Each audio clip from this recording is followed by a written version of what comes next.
Brook here with yet another adventure through the wild, wild west of Web3. We are going to talk about some of the wild, wild west craziness with my co-pilot here, Scott Kveton. But before we do that, I want to give him a proper introduction and let you know who Scott is. Scott is the CEO and co-founder of a company called Jump. He is a passionate entrepreneur with 20 plus years of experience building companies in the Web 1, Web 2, and now the Web 3 space. He's worked with amazing people while co-founding several companies, Urban Airship, which is now called Airship, Odava, and Bacon. While he's cut his teeth on the tech side, helping build things out like open source labs, OpenID, OAuth, he's made the switch to the business side back in 2007. Welcome to the show, Scott. Thank you so much for being here. Howdy, Brooke. Thanks for having me. Yeah, of course. So happy to have you. First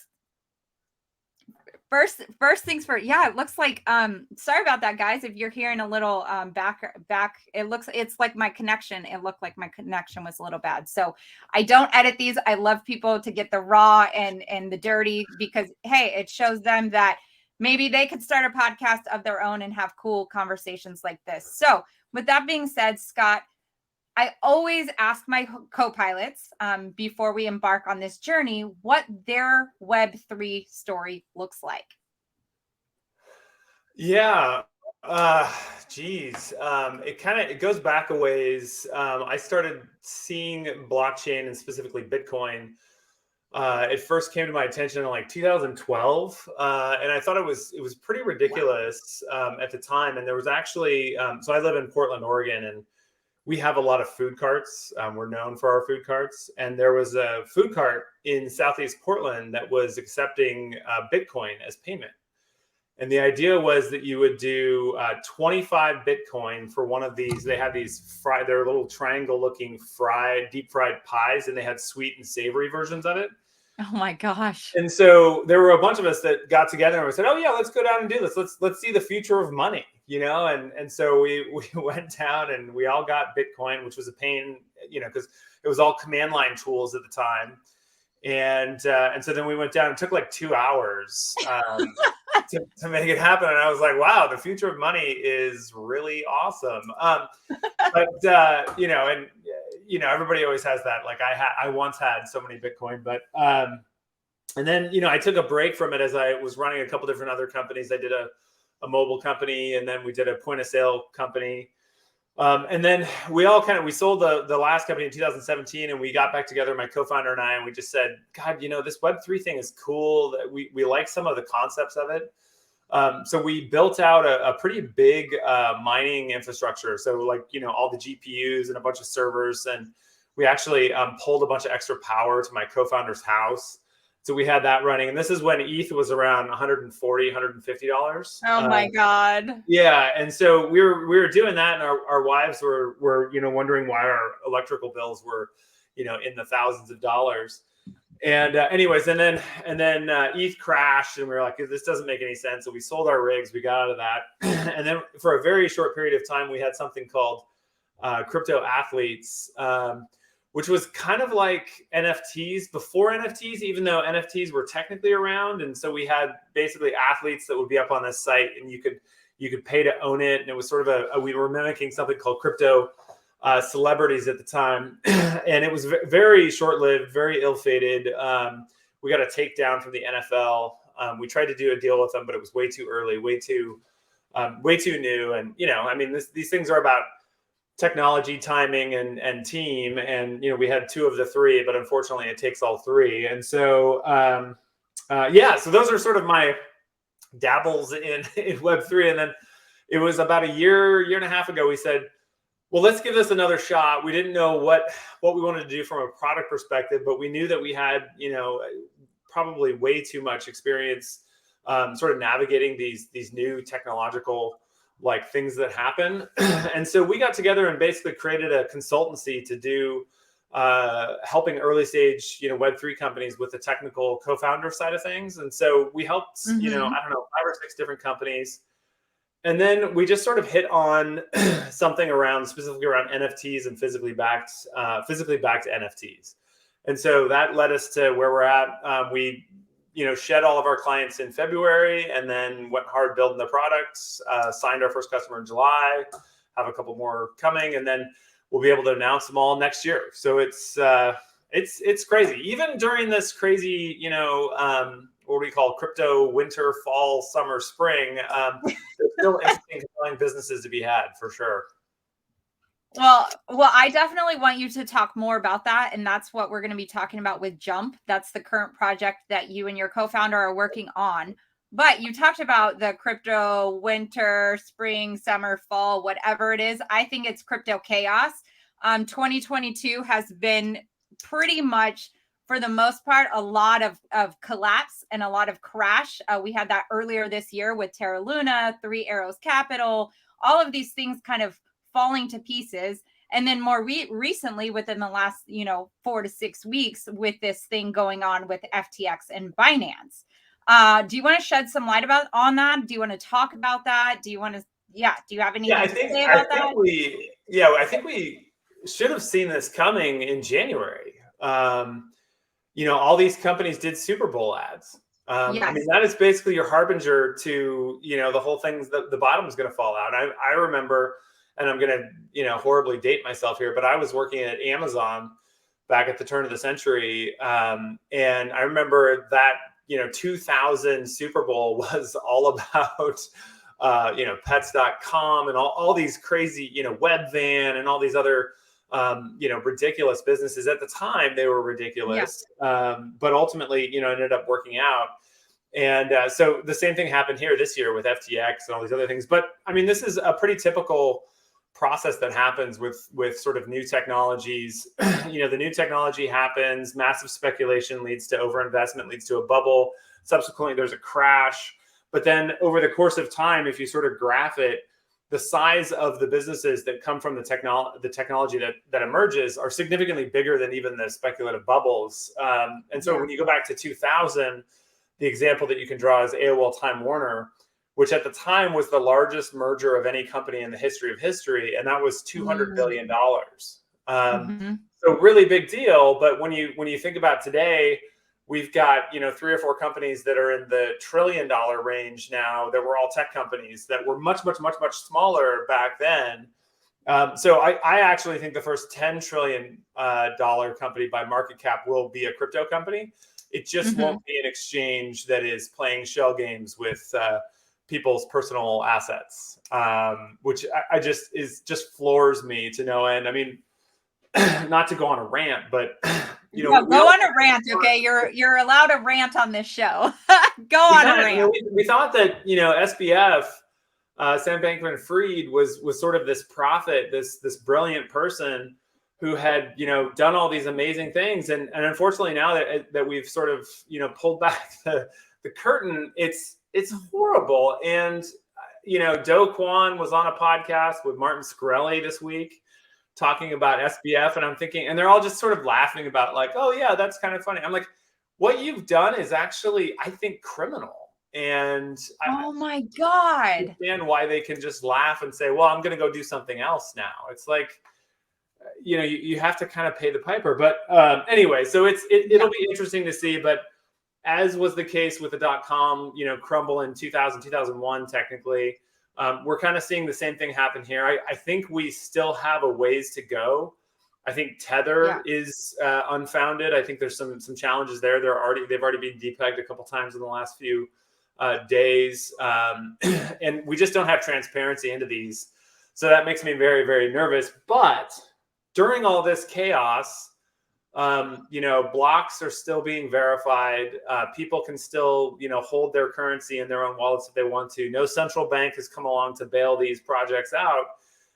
It is technically working like it's supposed to. And exchanges fail. This won't be the last one, that's for sure. And ultimately, the fundamentals of crypto are still there. It's just people put their trust in FTX or Luna or, you know, Doquan. And, you know, I thought we were entering the world of trustless, you know, everything. Anyways. So, okay. End of my rants on that one. But okay. I want to just a tiny little bit, because you talked about the trust factor and people putting their trust into things. And for my, you know, loyal listeners, they know that a big part of what I talk about is understanding the fundamentals of where you're putting your money and having conviction around those projects or those companies. So it's not a lot of people who put their quote unquote trust into Terra Luna. We're doing it based off price points or price predictions, right? They were watching it climb and FOMOing, the fear of missing out, hyping into the coin, and then liquidating and losing everything, or, you know, getting capitulated at the bottom. And so it's not, when Scott's talking about, you know, trust and trustless things, it's definitely, well, I also want to say this, because you are absolutely spot on when you say blocks are still being validated. The technology is still moving forward, regardless of this being crypto chaos. There is still technology, blockchain technology, that is moving forward. So we are, this does have to happen. This is what is supposed to happen. There isn't supposed to be big centralized, you know, institutions coming in and playing Superman. And, you know, like we saw, what was that year that all the like Lehman Brothers and all those guys were getting bailed out? Yeah, I don't even remember. 2008 was when within 3 days they put together TARP, and TARP was a $750 billion package to bail out the banks. And, you know, you had, I don't know how many people lost their homes. They were foreclosed on. There was exactly one person that's 3 months of jail time for that. And it was all because they had basically done a lot of what SBF and Do Kwon have done. They just did it under the guise of regulatory oversight, which, anyways, I could go on for. Yeah, I mean, that's a whole nother leg we can get into, but we're not, because I definitely want to talk about Jump. But regulation is just, okay. So on that note, on a better note, let's jump gears, because I know Jump. Well, I don't know much about it. I told you I was going to learn a lot about it with you here on the podcast. So let's talk about what Jump is doing and what it's doing in the NFT marketplaces. Yeah, so we sort of took a look at the space and realized that there was an opportunity around physically backed NFTs. And so we sort of did a hard target search across a range of different alternative assets. And that could be fine art, trading cards, vintage cars, gems, watches, handbags, you name it. And then we sort of realized that there's a lot of really interesting marketplaces out there. And they're looking at ways that they can sort of get into Web3. And why would they want to get into Web3? Well, there's some challenges around liquidity and other sort of services that you can provide that Web2 marketplaces just don't enable. That we thought would be interesting to help provide and build. So we essentially have built a custom white label NFT marketplace, complete with a variety of things around payments, around custodial wallet. And we kind of joke internally that we're like the AOL for blockchain, in the sense that our customers have physical assets that they want to be able to get liquidity for.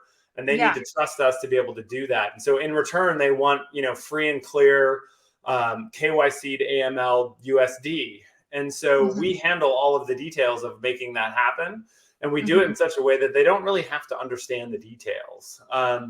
When you think about where we're at with crypto right now, we're still talking about, you know, protocols and gas fees, and we're talking about the technology. Nobody cares about the technology. Yeah, it's the use cases that pull users through. I don't, you know, open a socket connection to port 443 and craft some meta data that I you know, push to, and then get a response so that I can learn about stuff on the internet. I Google it, right? I don't like, you know, go to my bank and set up an ACH connection to somebody else that takes 5 days to transfer. I Venmo them money. Right. Yeah. And so, you know, our take on this is, you know, we believe that people will end up sort of, you know, taking the leap, as it were, with respect to Jump, on how they can get liquidity from or participate in this alternative asset space. And we're doing it with NFTs.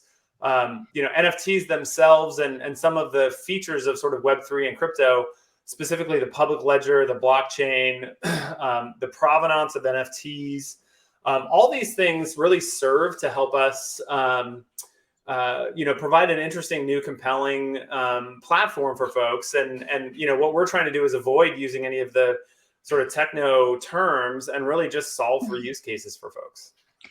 Yeah, that's great. There is a lot of techno terms in the space, which is where I wanted to kind of interject, but I wanted to let you finish also, because my audience is an audience who are crypto curious people that are either in the space, maybe like very short term and still trying to like get their feet wet and figure things out. And then there's some people also sitting on the fence going, okay, what is this really? And how do I get involved? And what do I do? You mentioned a term liquidity there that I want you to define for the listeners so they understand when you say you have a bunch of customers or people that would be utilizing Jump because they have physical assets to provide them liquidity. What are you meaning right there? Yeah, I mean, I think one of the challenges for physical assets, especially physical assets that are more expensive, is how do I get liquidity for, a $3 million Spider-Man comic book? Yeah. And so there are only so many buyers of that, but there's a lot of people who love to own a part of that. And so through some of the way that the platform works, and, we sort of talked about it, some folks call it fractionalization. We don't call it fractionalization because the SEC frowns upon that. Yes. They consider that a security. That's a whole other discussion to be had. But this idea that if I could, essentially sell into the market or get liquidity for, say, 30% of my, Spider-Man comic book, I would get that, that money back directly to me in the form of USD that I could use for other things. And then that 30% will be out in the marketplace. And so great. What do they get with that? Well, one of the great things about NFTs is that you can associate a whole bunch of utility tied to those assets, if that makes sense. And so that's kind of that's kind of some of the things that we do around being able to provide that liquidity, if it makes sense. Yeah. Okay. So I'll try to break it down how I understand it from you, and then see if this kind of layman terms like helps, because I know there's terms I understand, like when you say like fractionalization and things like that, but a lot of people might be listening to this going like, what the heck? So, okay, let's say that I'm going to use the analogy, like, let's say you talked about expensive. Like I'm Saint Laurent. Okay. And I have a lot of bags, and I have a lot of shoes. And there's people who want to own a Saint Laurent bag and they want to own Saint Laurent shoes. So you're basically, if Saint Laurent is one of your customers with Jump, they can say, okay, well, Dr. Brook owns this black bag of ours. I purchased the bag. Where there's some disconnect in my mind is I'm the holder of that bag. How does that then become like where it can be fractionalized? Like I rent my bag to other people, like with that 30%? Well, there is actually a model for that. Okay. And that's actually something different that will be coming, down the road from us. But ultimately, where we think it's really interesting is the ability to actually hold those assets in escrow. And by holding them in escrow, it does a couple different things.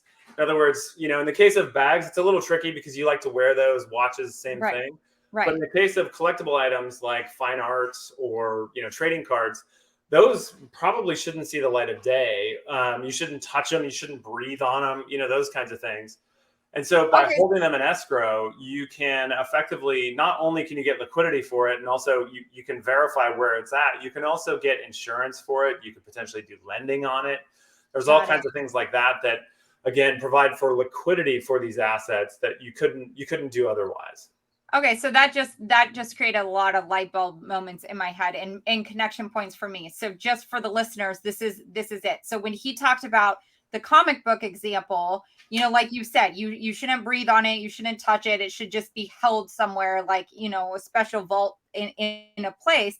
And that comic book creator is just collecting dust, or like me as the holder, I would say, like me as the owner of it is just collecting dust for me. But I can then take that comic book and say, like, Scott, I'm going to sell 30% of my comic book value to you, and now we both become owners of this comic book, correct? That is correct. And Okay. there's, yeah. Perfect. That's awesome. So Jump is doing this with the physical. Well, you talk about the physical backed NFTs. So these are actual physical products that then there is a digital, like a digital footprint on the blockchain. Okay, cool. Very cool. And then what would let's talk about royalties. Like, how does that, because I know that there was a blog post on your guys' website about, and the thing with NFTs, for, again, to just break down some terms, NFTs, if you create an NFT and you quote unquote mint your project, then if that NFT gets sold again, you can earn, anywhere from 10 to 50% royalties on that. You can kind of determine the price if you'd like, where you want that to be. What are your guys' viewpoints on royalties, and how is Jump doing things differently? Yeah. So when NFTs came along, they basically, the community creates these proposals, which are proposals that are the basis for how, things will work together on the blockchain effectively. And one of those originally was ERC 720. And then there was another one that came along called ERC 1155. And these sort of define the ways that NFTs will work on the blockchain, how people can buy and sell them. And then one second. So ERC 721 and ERC 1155 initially what Scott is saying is a smart contract. A smart contract was written. Yeah.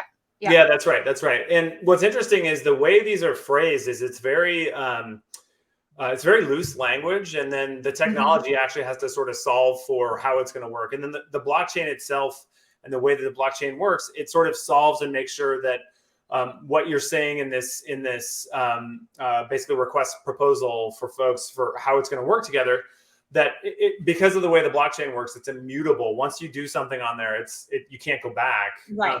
That makes this sort of for keeps, as it were, and that's absolutely critical here. And so, one of the components of that that they put in there was you can pay a royalty to the original minter.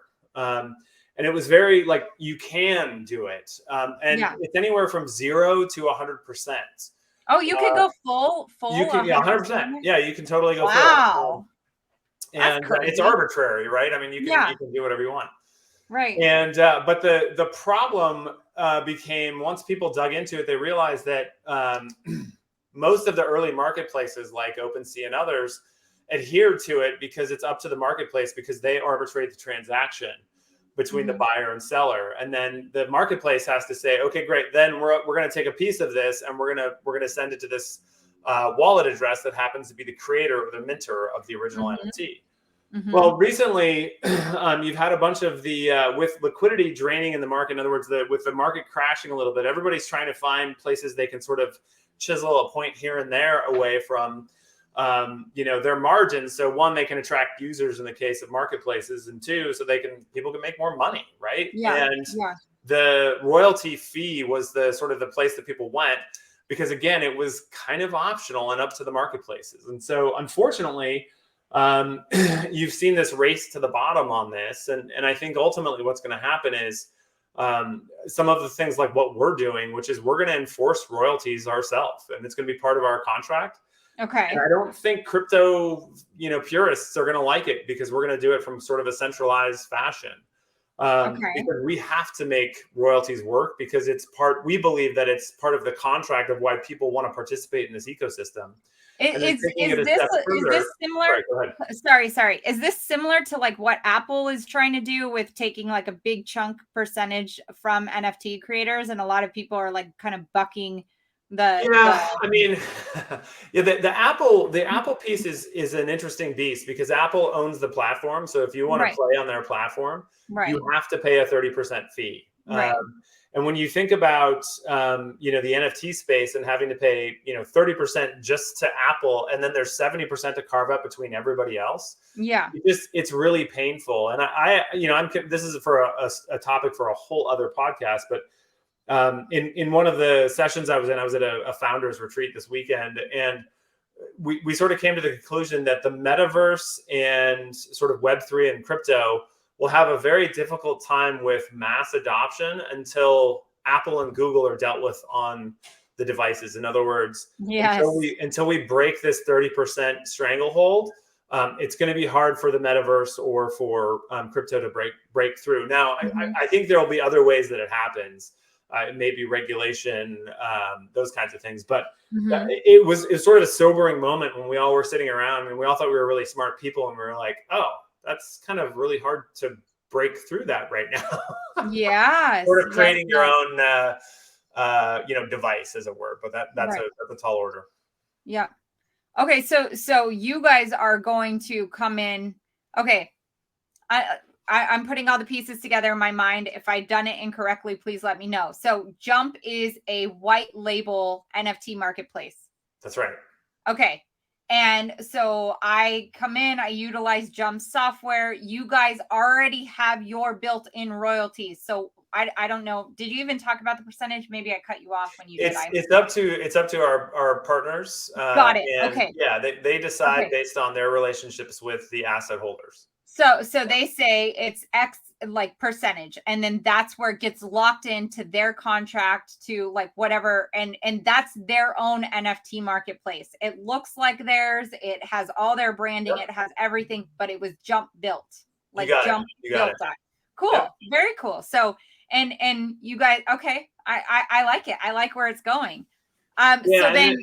Go. And the reason, one of the reasons we wanted to focus on existing marketplaces and folks who are sort of in the Web 2 space is they have a lot of the relationships for each of these, each of these different asset classes has its own communities, has its own expertise. And so we wanted to kind of help enable them and sort of bring them into what we're doing with the Web3 piece and expose sort of the really great advantages to their existing, data sets, assets they have. And, again, back to that community component, I think is really, really critical here. And so anyway, so that's kind of what we've tried to enable. And then we have some, little tricks up our sleeve down the road once hopefully we get to scale that we're excited about that hopefully I can come back for another visit to talk about. But yeah, of course. These are always fun, definitely. And I love to bring people who are kind of, I know that you've had a lot of success in other companies, but bring them through as their project starts to move through and does get traction, and then bring them on and like say, hey, remember when we introduced you to Scott from Jump? Like, look at where Jump is now. They've literally jumped light years ahead. So very cool. That's what we're shooting for. Yeah, right. Awesome. Well, we're getting ready to pull this train into the station. I will definitely make sure I put in the show notes the links and everything for people to connect with you and to stay in touch with Jump and to know what's going on with the project. And maybe they might be, maybe somebody out there listening to this podcast right now could be a potential Jump customer, or maybe know somebody who could benefit from what Jump is doing. So definitely be sure to reach out. But is there any final things that you want to touch on, talk about before we do that? I don't think so. I mean, I think, it's interesting. One of the things that a lot of folks, talk about is why do we need Web3? What do we need blockchain for? I sort of harken back to, 2008, 2009, when sort of mobile really happened, right? We had mobile phones before that, but we didn't really have them until the iPhone. Right. And, sort of everybody really rushed out and said, oh, we have to have an app. We have to have an app. And so they went and launched these apps, and we're seeing a lot of, well, we have to be in blockchain, we have to do NFTs. And it's well, but why? And it took a couple years on the mobile side for companies to realize that this device now allows you to do something, who the person is, where they are, you potentially understand some insights about them, and that can affect your core business. And you take somebody like Starbucks who said, well, yeah, I could see the menu for things, but what if I could, send out a message saying, hey, here's the pick of the week that I normally get in the store. I can just click a button, or I can carry a balance and pay at the register, or I can order ahead. And those are the things that took the natural or unique benefits of mobile and applied it to the core business. And the exact same thing is happening with blockchain right now. Yeah. We have these fundamental building blocks that are now coming together, and companies are finally starting to realize, oh, this will have an impact on how I do loyalty in the future, or this may actually increase the value of my assets over time, or the items that I create, because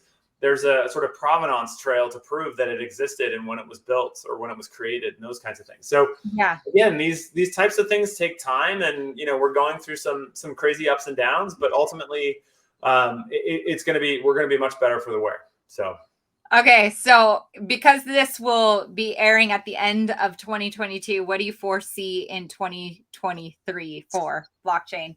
Big picture. Yeah, that's a good question. Just 1 year ahead. I think we'll see. I think we'll start to see some real applications. I still think we're going to see some more pain in terms of the crypto markets. So don't play the markets. Play use cases in the technology and those kinds of things. I still think the two biggest opportunities in tech, not just blockchain, are search and social.